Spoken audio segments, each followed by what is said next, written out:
सभी का स्वागत है हमारे YouTube चैनल स्टबन हिंदी में। तो हमारा आज का टॉपिक है आलोचना। आलोचना किसे कहते हैं और आलोचना के कितने प्रकार होते हैं। आलोचना जो लिखा गया है वो किनके द्वारा लिखा गया है, ठीक है।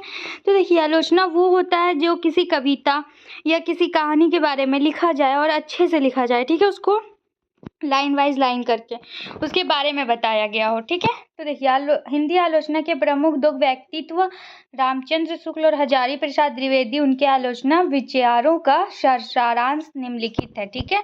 तो देखिए, सारांश क्या था, ये रामचंद्र शुक्ल का आलोचना सारांश है, ठीक है। हिंदी साहित्य का इतिहास। शुक्ल ने हिंदी साहित्य का इतिहास लिखा जिसमें इन्होंने हिंदी साहित्य के विकास को दर्शाया, ठीक है। तो ये वीडियो आपको ऑलरेडी हमारे चैनल पे अवेलेबल मिलेगी, तो आप ये हिंदी साहित्य का इतिहास देख सकते हैं। अब देखिए, भक्ति कविता। शुक्ल ने भक्ति कविता को हिंदी साहित्य की महत्वपूर्ण धारा माना। फिर रीति कविता। शुक्ल ने रीति कविता को हिंदी साहित्य की एक महत्वपूर्ण धारा माना। आधुनिक कविता। शुक्ल ने आधुनिक कविता को हिंदी साहित्य की एक धारा माना।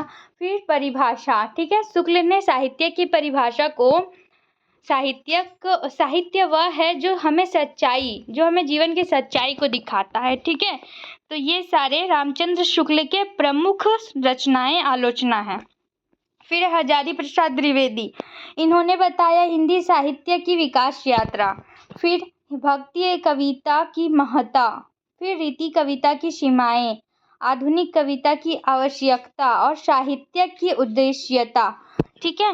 तो इसमें द्विवेदी ने हिंदी साहित्य के विकास को दर्शाया है और उसके बाद साहित्य की महत्वपूर्ण धारा को बताया है और सीमाओं को दर्शाया है। उसका कितना सीमा होना चाहिए। तो अगर आपको इन सभी टॉपिक्स के ऊपर वीडियो चाहिए तो आप कमेंट सेक्शन में कमेंट करें, तभी वो वीडियो मैं बनाऊंगी। और जो चैनल में न्यू है वो चैनल को सब्सक्राइब कर दे, बेल आइकन को प्रेस कर दे और वीडियो को लाइक कर दे, क्योंकि आप जब सब्सक्राइब करते हो तो हमारा वो प्रोत्साहन बढ़ता है कि हाँ और वीडियो बनाएं, इसलिए, ठीक है।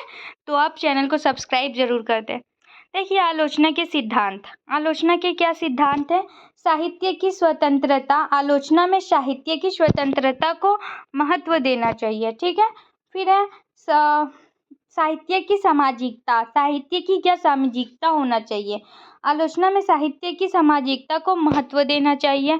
फिर ऐतिहासिकता। इतिहास में ऐतिहासिक जो उसका क्या आलोचना रह गया है इतिहास में। साहित्य की सौंदर्यता।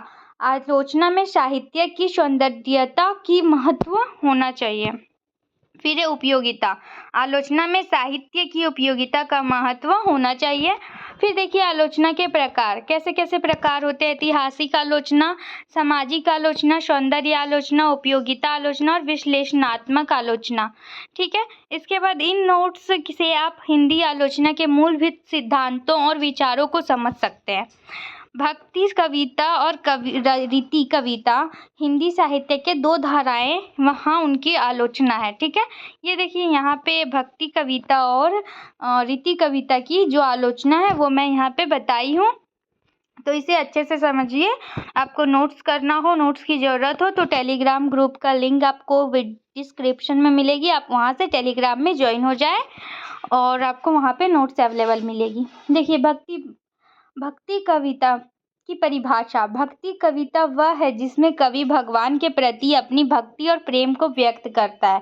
भक्ति कविता के लक्षण। भगवान के प्रति भक्ति और प्रेम, आत्मसमर्पण, भगवान के गुणों का वर्णन, भक्ति की भावना। फिर भक्ति कविता के प्रकार। निर्गुण भक्ति, सगुण भक्ति और प्रमेय भक्ति, ठीक है। फिर भक्ति कविता की विशेषताएं। सरल और स्पष्ट भाषा, भावनात्मक अभिव्यक्ति, भगवान के प्रति समर्पण। फिर भक्ति कविता की सीमाएं। भगवान के प्रति आध्यात्मिक भक्ति, आत्मसमर्पण की अति और भावनात्मकता की अति। तो ये आपको आलोचना में और भी डिफाइन से मिलेगी, ठीक है। ये बस ऊपर से उसकी मेन टॉपिक्स है। तो अगर आपको और भी डिफाइन में चाहिए तो कमेंट करिए, उसके बाद ही आपको मिलेगी। तो देखिए, उसके बाद है रीति कविता की आलोचना। रीति कविता किसे कहते हैं। रीति कविता वह है जिसमें कवि सौंदर्य और रीति को महत्व देता है। रीति कविता के लक्षण: सौंदर्य के वर्णन, रीति का पालन, कविता की संरचना, अलंकारों का प्रयोग। फिर रीति कविता के प्रकार: वीर रीति, श्रृंगार रीति और विद्या रीति। उसके बाद है रीति कविता की विशेषता: सौंदर्य का वर्णन, रीति का पालन, अलंकारों का प्रकार। फिर है रीति कविता की सीमाएं। क्या क्या सीमाएं? तो सौंदर्य की अति, रीति की अति और अलंकारों की अति। तो देखिए, भक्ति और रीति कविता की तुलना।